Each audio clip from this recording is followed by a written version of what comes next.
재무제표 분석에서 우리가 지금 배우고 있는 영역이 요 재무구조, 자본구조와 관련된 내용을 정리를 하고 있는 상황이고요. 그 중에서 특히 자본과 관련해서 자본시장에서는 굉장히 많은 거래들이 발생한다라고 우리 했었고, 이런 거래들이 우리가 유상증자, 무상증자, 유상감자, 무상감자, 배당도, 현금 배당, 주식 배당 등등의 배당들, 이런 거래들이 왜 하는지, 이런 거래들이 재무제표에 어떤 영향을 미치는지, 그런 내용들을 저번 시간까지 봤었고요. 이 자본 쪽 거래와 관련해서 이제 마지막 남은 거래가 뭐냐? 아마 여러분들이 가장 많이 들어봤을 거래예요. 이게 바로 자사주입니다. 보통 자기 주식이라고 보통 이론적으로 더 많이 얘기하고요. 실무에서는 자사주라고 많이 하죠. 아마 여러분이 투자하고 있는 회사의 경우도 자사주를 취득한다, 또는 자사주를 소각한다, 또는 자사주를 다시 시장에다가 블록딜로 매각했다, 이런 게 신문에 언급이 될 때가 있습니다. 그럼 도대체 이 자사주를 취득하고 소각하고 재발행 했을 때 회사의 재무제표에는 어떤 영향을 미치고, 이게 과연 주가나 아니면은 이게 그 회사의 밸류에는 어떤 영향을 주는지, 이런 내용들에 대해서 오늘 마지막으로 살펴볼게요. 여기까지만 알면 실제 현실에서 일어나고 있는 여러분들 자본과 관련된 거래는 거의 다 여러분들 이해하셨다라고 생각하셔도 돼요. 물론 요 지금 장표에 나와 있지 않는 뭐가 있냐면 액면분할, 그 다음에 주식병합, 이런 것들이 있는데, 주식병합은 저번에 말한 것처럼 저희 무상감자를 할 때 많이 해요. 근데 무상감자 할 때 여러분들 주식병합하고 다른 게 뭐라고 했었냐면, 주식병합이라고 하는 것은 액면가를 합하는 겁니다. 그럼 액면가가 100원짜리인데 우리 10대1로 병합하고 짜라고 하면, 그러면 뭐가 주는 거냐면 주식수가 줄어요. 대신에 액면가는 10배가 되는 거죠. 그럼 물량은 10배가 줄고 액면가는 10배가 늘면 우리 재무제표의 자본금에는 토탈엔 변동이 없는 게 그게 액면 여러분들보다 병합이에요.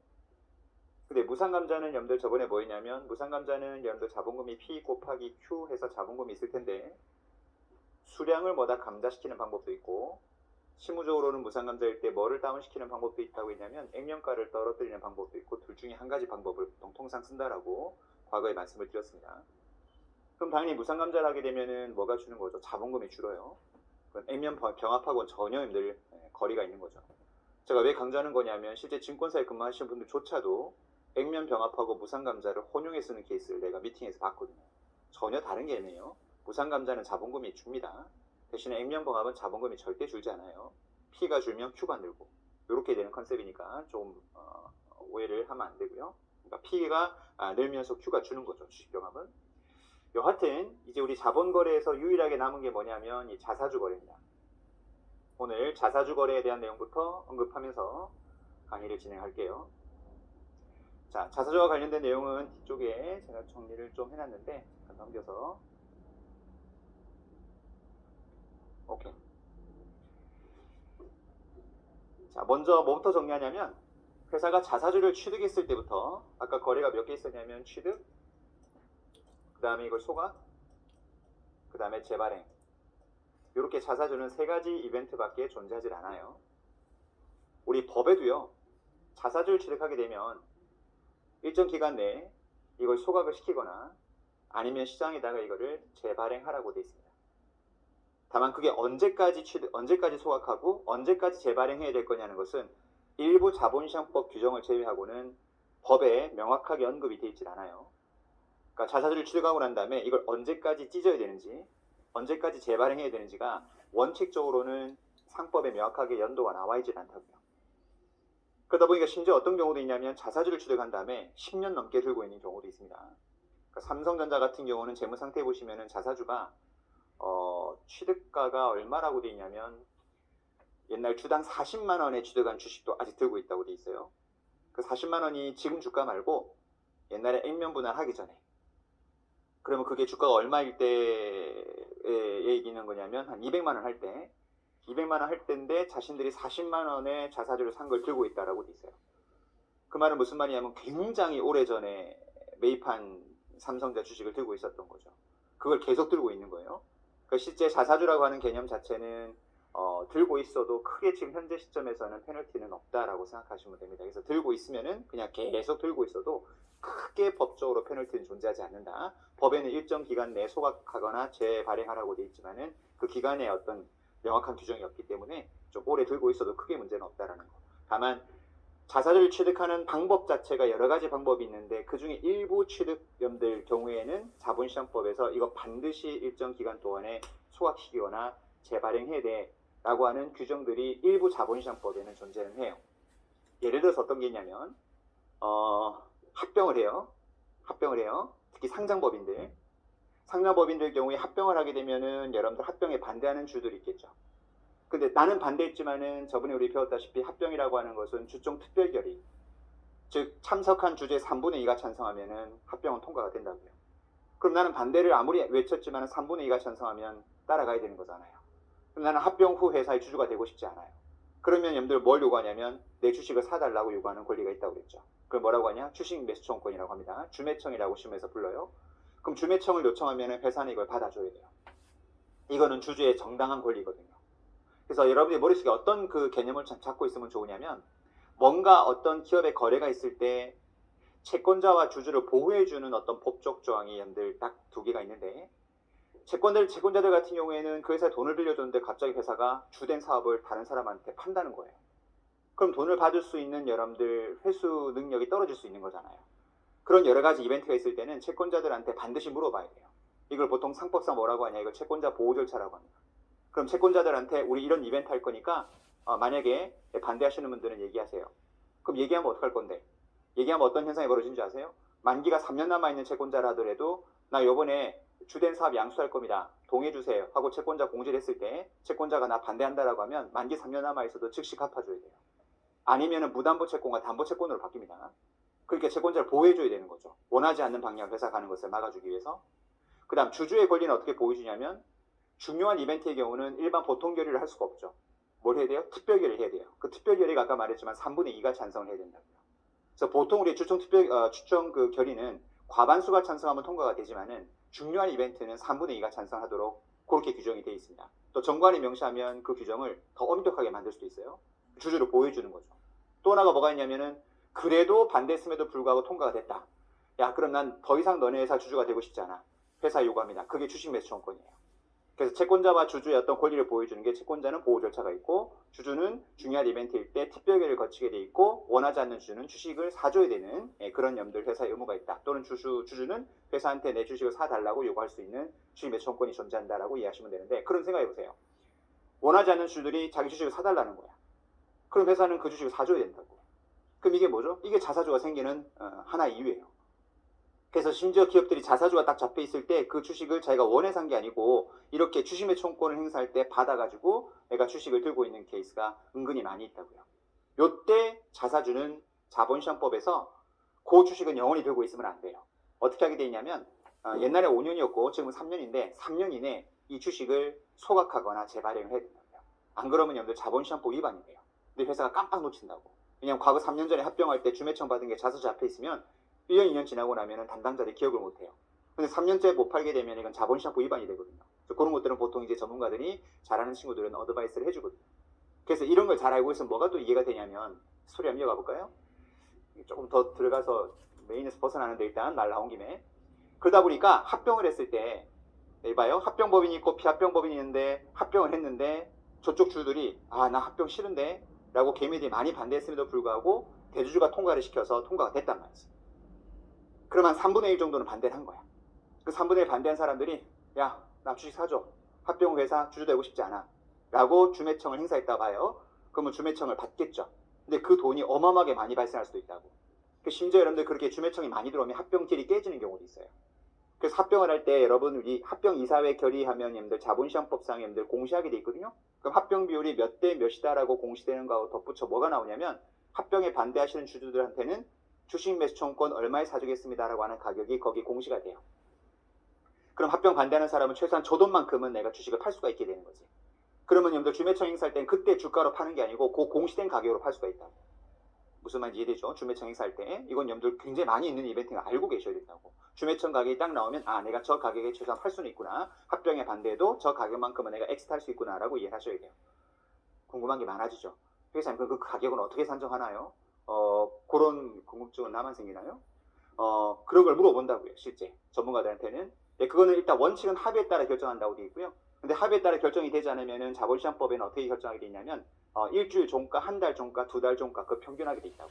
그 평균 가격으로 주매청 가격을 산정하는 게 원칙이다라고 돼 있어요. 그래서 그 가격으로 사고 팔게 되는 거죠.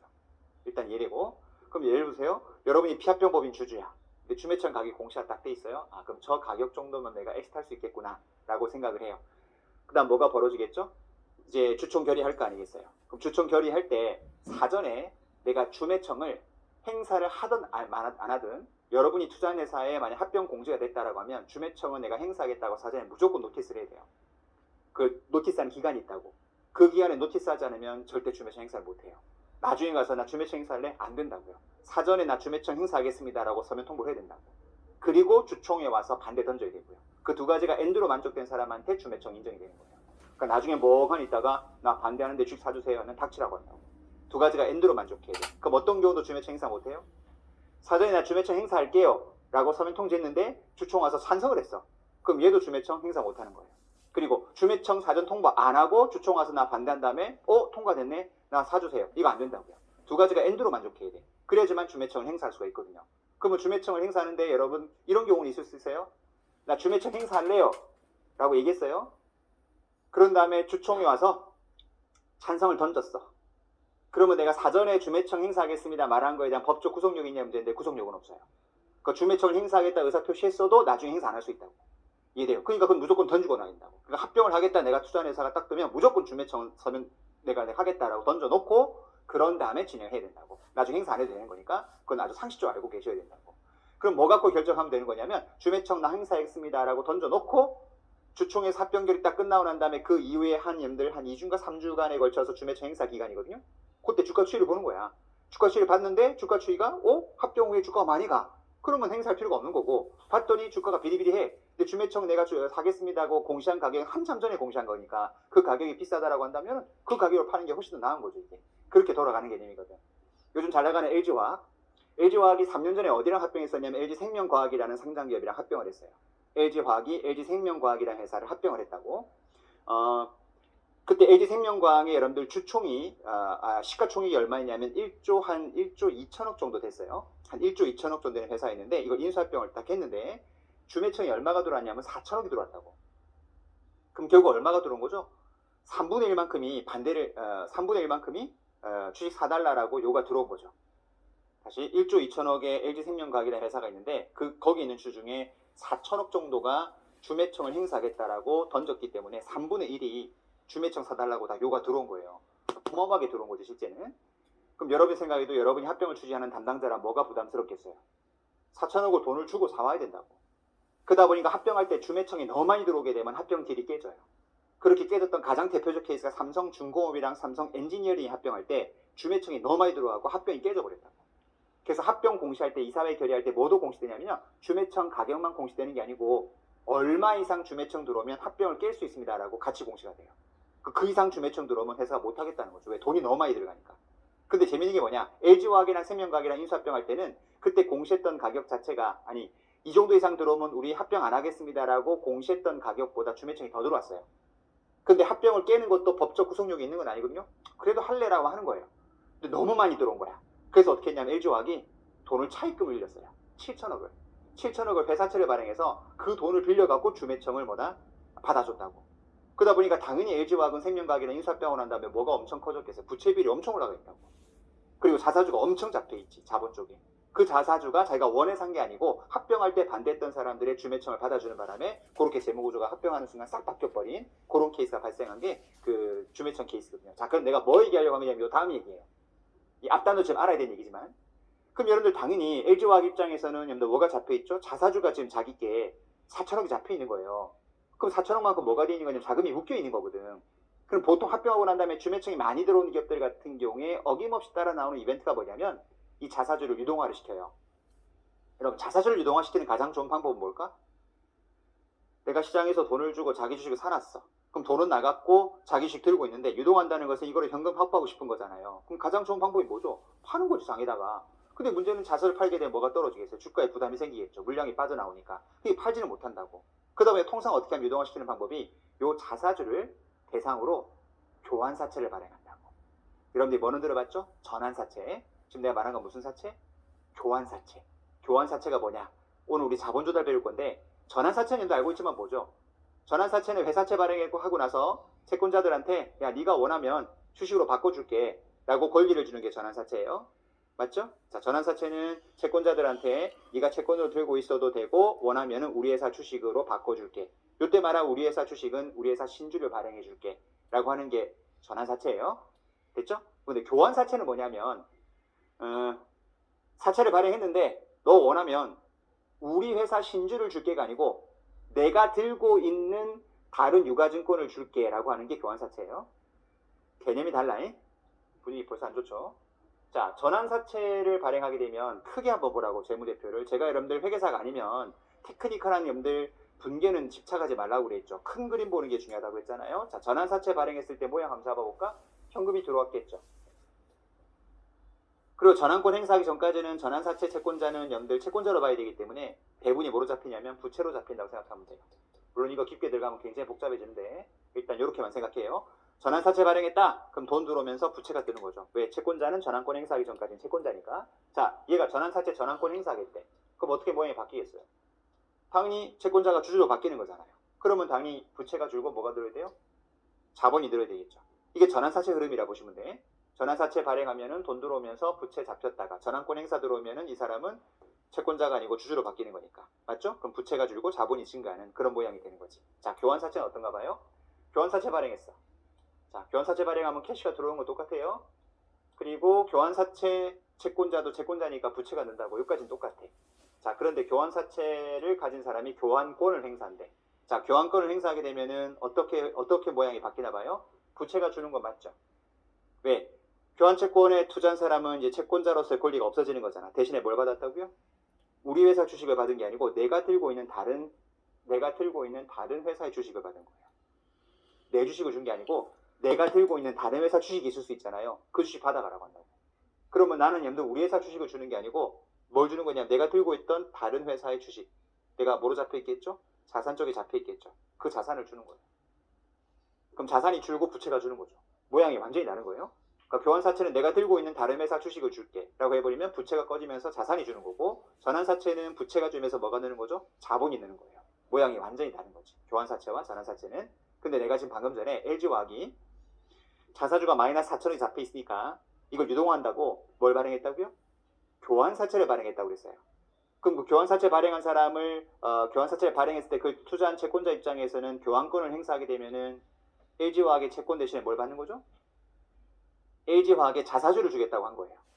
그럼 여러분 이건 교환사채예요? 전환사채예요? LG화학이 지네 자사주를 주겠다고 한 거니까 전환사채 개념인 거잖아.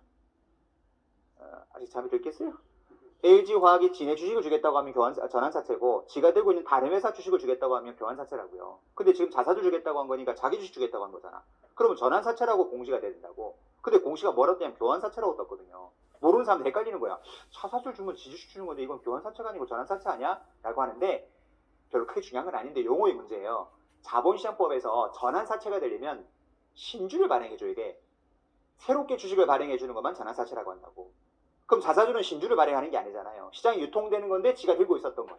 그러다 보니까 개념상 뭐라고 말하는 거죠? 교환사채라고 말하는 거야. 이해되죠? 그래서 합병을 했을 때 주매청이 많이 들어온 회사는 어김없이 그 다음에 1년 내에 무슨 사채 발행이 나와요? 교환사채 발행이 기계적으로 따라 나온다고. 자사주 물량에 돈이 잠겨 있으니까. 그러면 그 교환사채 투자한 사람한테는 뭘 주겠다고 하는 거죠? 너네가 원하면 우리 회사 자사주 줄게 라고 하는 겁니다. 그럼 일석이조죠. 왜? 자사주에 묶여있는 자금도 유동화시킬 수 있고, 아까 말한 것처럼 주매청으로 내가 주식을 받은 자사주는 3년 내 처리하게 돼 있다고. 이해돼요? 그러다 보니까 교환사채 발행할 때 거의 항상 만기가 2년 내지 3년짜리라고. 왜? 그때 교환이 돼야 되니까. 대강 이해돼요? 그게 자본시장의 흐름이라 보셔야 돼. 그러니까 기업들이 뭔가 이벤트를 할 때는 이유 없이 하는 이벤트는 없어요. 뭔가 법의 규정에 위반이 되거나 아니면 회사에 뭔가 니즈가 있기 때문에 그 이코노믹 트랜잭션을 일으키는 거지, 그냥 멍하니 있다가 야 우리 한번 CB 한번 발행해봐 뭐 이렇게 여러분들 결정하는 케이스는 없기 때문에 반드시 그 이면에 무슨 여러분들 그 이유가 있을까를 한번 체크해 보시면은 전체적 흐름을 이제 파악할 수가 있는 거죠. 그래서 LG화학도 교환사채를 발행하는 이벤트로 넘어갔었는데 나중에 우리 교환사채 발행에 대한 공시 내용은 자금 조달 방법에 갔을 때 한번 볼게요. 되게 재밌게 발행이 되어 있다고. 나중에 보시면 알겠지만 그건 나중에 보도록 하고 어쨌든 여러분들 조금 자사주 얘기하다가 조금 더 흘러갔는데 다시 보세요. 해서 자사주를 취득하고 그 다음에 이거를 소각을 하거나 또는 재발행하게 돼 있는데 제가 말했던 요지를 다시 한번 정리하면 일정 기간 내에 소각 재발행하라고 돼 있으나 그 기간에 대한 규정은 특별한 건 없다. 다만 아까 주매청 같은 행사를 해서 자사주를 가지게 있으면은 법에 따라서 3년 내 처리하도록 돼 있는 일부 법은 존재한다. 그 정도만 하시면은 굉장히 많이 아는 거예요. 지금 제가 이 재무 분석 강의가 그냥 막 던지는 것 같이 보이지만은 이게 그렇게 만만한 내용은 아니에요. 지금 내가 이 재무 분석 강의 한 30시간, 우리가 조금 더 하면 한 30한 3시간 정도 강의를 할 건데 그 내용을 진짜 거짓말 보태지 않고 내가 한 95% 이상을 다 기억하고 암기하고 있다. 어디 가서 얘기할 때 절대 안 꿀릴 겁니다. 이게 만만한 내용이 아니에요. 그냥 내가 설렁설렁 하는 것처럼 보이지만 이 내용 하나하나가 생각보다는 여러분 이게 전문 지식이 많이 요구되는 거고 어디 가서 내가 이 정도 아는 것을 얘기를 했을 때 그 상대방은 여러분들한테 이 사람 전문가구나라는 느낌 줄 수 있는 내용들이 많기 때문에 잘 들어놓으시면 분명히 도움이 될 겁니다. 어쨌든 자 자사주를 그러면 취득, 소각, 재발행 이 세 가지 이벤트에 뭐부터 우리 한번 생각해 보냐면 재무제표 모양부터 한번 생각해 볼게요. 재무제표 모양부터 자사주를 내가 취득했다. 그럼 보시다시피 현금이 나가겠죠. 내가 다른 회사 주식을 샀다라고 한다면 현금이 감소하면서 뭐가 잡히냐면 장부에 주식이 잡혀요. 다른 회사 주식이 잡히겠죠. 그런데 문제는 뭐냐면 내 주식을 샀다고요. 시장에서 내 주식을 샀단 말이지. 그러면 현금이 나가면서 자산을 잡지 않아요. 자본의 마이너스랍니다. 그래서 자사주를 매입했다라고 한다면 자산이 줄고 자본 쪽에 마이너스가 크게 들어가요. 그래서 자본 쪽에 뭔가 마이너스가 크게 있는 회사는 뒤에 주석을 한번 넘겨보세요. 거의 한 8, 90%가 뭘 취득하고 있는 케이스죠? 자사주를 가지고 있는 케이스가 자본의 마이너스의 가장 주된 원인이라고 보시면 돼. 자본의 마이너스 되는 게 결손이 쌓이는 케이스 말고 뭐 기타 포괄손익 같은 그런 것도 있겠지만 기타 포괄손익은 보통 통상 가보시면 금액이 크질 않아요. 실무적으로. 근데 거의 큰 금액 잡혀있다. 그럼 거의 다반사가 뭐죠? 자사주를 가지고 있구나라고 이해하시면 돼요. 주석 보면 거의 나옵니다. 그 왜 다른 주식을 사면 자산인데 자사주를 매입하면 왜 자본이 마이너스냐라고 하는 걸 이해하는 거는 여러 가지 관점에서 설명이 가능한데 법적 관점에서 먼저 얘기해보면 여러분 우리가 보통 주식을 가지고 있을 때 주주로서의 권리라고 한다면 크게 두 가지가 있습니다. 상법상에. 하나가 자의권이라는 게 있고 하나가 공익권이라는 게 있어요. 말이 좀 어렵고요. 쉽게 갈게요. 공익권이라고 하는 건 대표적으로 뭐냐면 가서 내가 의결권 행사하는 거 대표적인 공익권이죠. 많은 사람이랑 같이 이걸 공유하기 위해서 내가 행사하는 권리, 의결권. 자의권은 뭐냐면 배당받을 수 있는 권리. 이런 게 자의권의 가장 대표적 케이스거든요. 그래서 주주로서 권리가 뭐가 있냐 물어본다면 가장 대표적 권리가 배당받을 수 있는 권리하고 의결권 두 가지가 있는 건데 미안하지만 자사주는 내가 내 주식을 산 거기 때문에 이 권리가 없어요. 그럼 다른 회사 주식을 사게 되면 내가 자산으로서 권리가 있는데 자사주는 그런 권리가 부여되어 있지 않다고요. 그럼 자산을 잡을 수 있는 명분이 나오지가 않는 거죠. 자사주라고 하는 것은 그렇게 이해하셔도 되고 회계적 관점에서는 어떻게 이해하면 더 편할 수 있냐면 여러분 자사주의 모양을 잘 봐요. 시장에서 주주한테 돈을 주고 내가 주식을 가져온 게 자사주 취득이라고요. 반대로 해볼게요. 내가 돈을 받고 주식을 줬어요. 그럼 이게 자사주 취득의 반대의 흐름이 되는 거잖아요. 다시 자사주를 시장가 샀다. 그러면 돈을 주고 자사주를 내가 사온 건데 이거 반대가 그럼 주식을 주고 다시 현금을 받은 거예요. 여러분 주식을 발행하고 돈을 받은 뭐죠? 유상증자예요. 그 유상증자의 반대가 자사주 취득이라고. 근데 유상증자는 회계 처리가 어떻게 돼요? 현금이 증가하면 자본이 증가하잖아요. 요거의 반대가 자사주 취득이라고요. 그럼 현금 줄이면서 뭐다 자본의 마이너스가 맞는 거죠. 이게 그렇게 개념을 이해하셔도 된다고. 그래서 자사주 매입하게 되면 자산을 줄면서 자본을 줄이는 개념이다라고 이해하시면 돼요. 여기까지. 그 다음 뭐 한다고요? 소각할 수도 있고 이걸 뭐 할 수 있다고요? 재발행할 수도 있어요. 근데 요 가기 전에 취득부터 먼저 가자.